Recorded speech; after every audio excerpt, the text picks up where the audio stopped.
How's it going, everyone? Austin Honecker here. I just want to come on here for a while and give my review for All Elite Wrestling's AEW Dark Elevation from tonight, which is April 5th, 2021.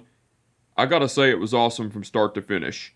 For the matches, match 1, it was Hangman Page versus Bill Collier.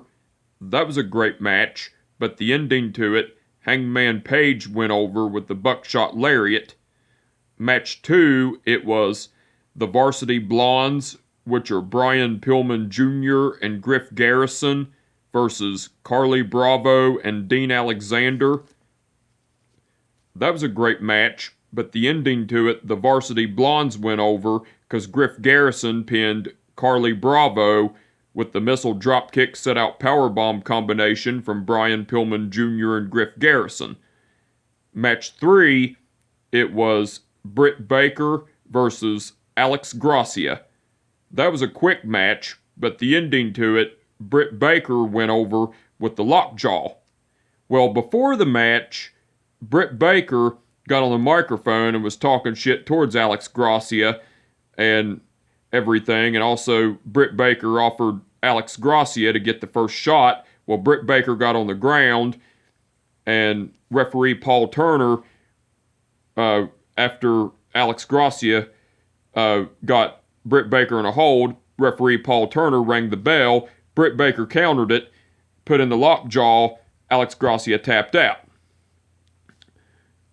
Well, while the match was going on, Brit Baker was talking shit and had Rebel get the glove to execute the lockjaw, and after the lockjaw was executed and Alex Gracia tapped out, match was over.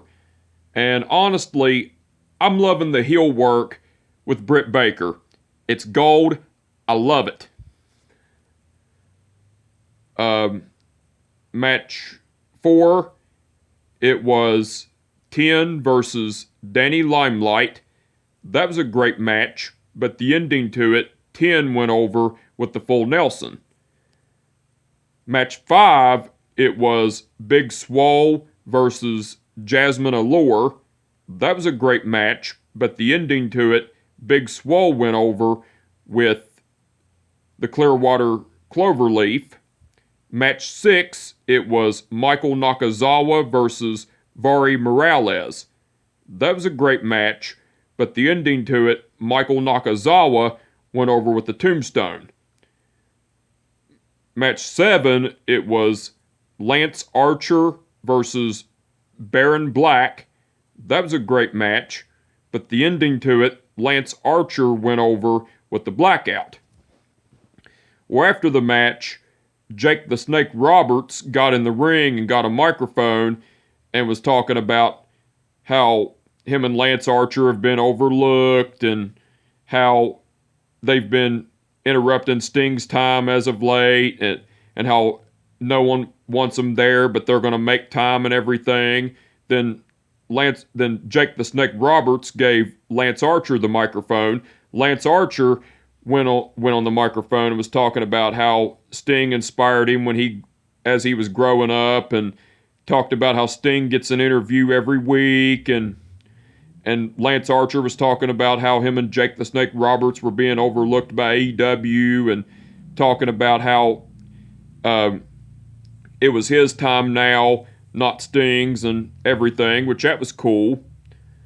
Match 8, it was Ryo Mizunami versus Tasha Price. That was a great match, but the ending to it, Ryo Mizunami went over with the spear. Match 9, it was Max Caster versus Colt Cabana. That was a great match, but the ending to it, Max Caster went over with a schoolboy. Well, before the match, after Colt Cabana came out, Max Caster and Anthony Bowens, who are the Acclaimed, came out. Max Caster done a rap on Colt Cabana, which that was awesome. Well, after Max Caster done his rap and Anthony Bowens did his thing of saying, AEW, the Acclaimed have arrived, Colt Cabana went backstage and got Evil Uno to come out with him, to even the odds, because where Anthony Bowens was ringside for Max Caster.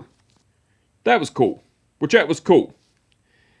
Match 10, it was the Hardy Family Office, which are The Butcher, The Blade, Mark Quinn, and Isaiah Cassidy versus Fuego del Sol, D3, Adam Priest, and Ryzen.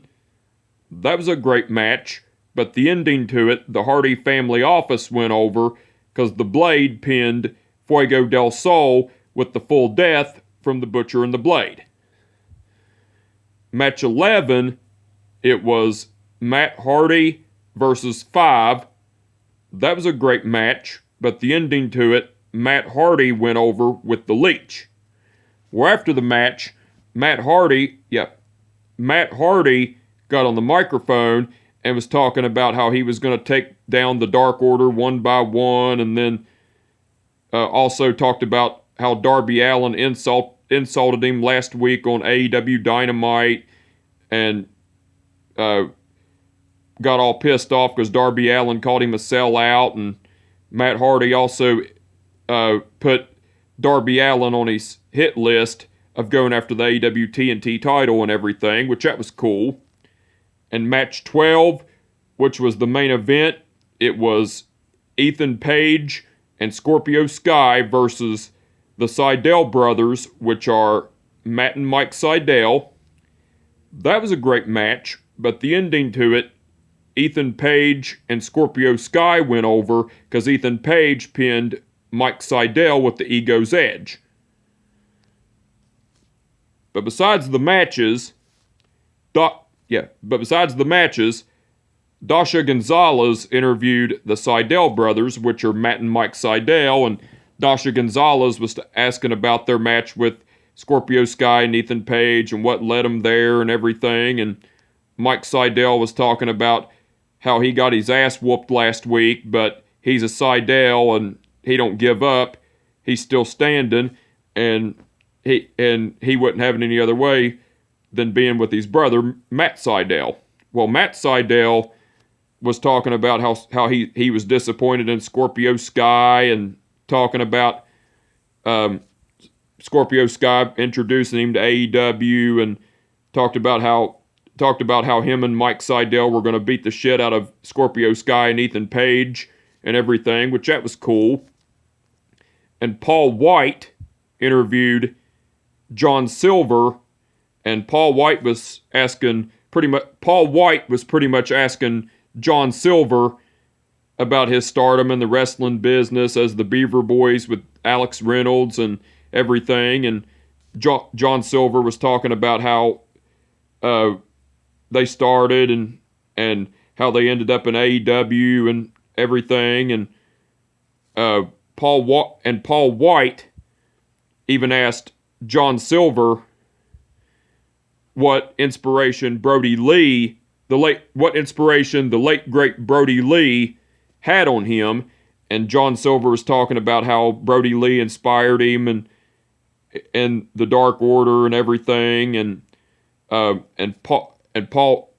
White was pretty much also asking John Silver what was next for him in AEW and everything, and John Silver was talking about how once he's healed up from his shoulder injury, he was going to go after all the titles, either the tag team titles, the AEW title, or the AEW TNT title, and everything, which that was cool.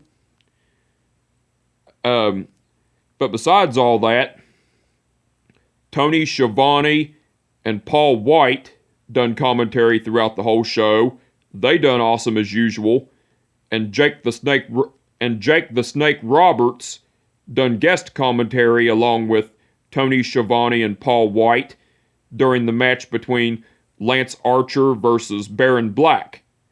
Jake the Snake Roberts done great on guest commentary.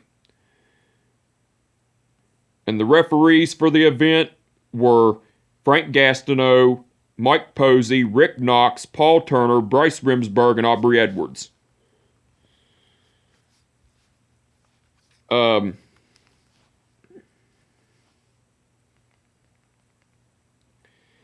Aubrey Edwards refereed the match between Hangman Page versus Bill Collier. Mike Posey refereed the match between the Varsity Blondes versus Carly Bravo and Dean Alexander. Paul Turner refereed the match between Britt Baker versus Alex Gracia. Bryce Remsburg refereed the match between Ten versus Danny Limelight. Frank Gastineau refereed the match between Big Swole versus Jasmine Allure. Rick Knox refereed the match between Michael Nakazawa versus Vari Morales. Frank Gastineau refereed the match between Lance Archer versus Baron Black. Rick Knox refereed the match between Ryo Mizunami versus Tasha Price. Aubrey Edwards refereed the match between Max Caster versus Colt Cabana. Mike Posey refereed the match between the Hardy Family Office versus Fuego del Sol, D3, Adam Priest, and Ryzen. That's Mike Posey, by the way. Rick Knox refereed the match between Matt Hardy versus Five, and Bryce Remsburg refereed the match between Ethan Page and Scorpio Sky versus the Seidel brothers. All the referees done awesome as usual. But anyway, I just want to come on here for a while and give them a review for All Elite Wrestling's AEW Dark Elevation from tonight, which is April 5th, 2021. Like I said, it was awesome from start to finish.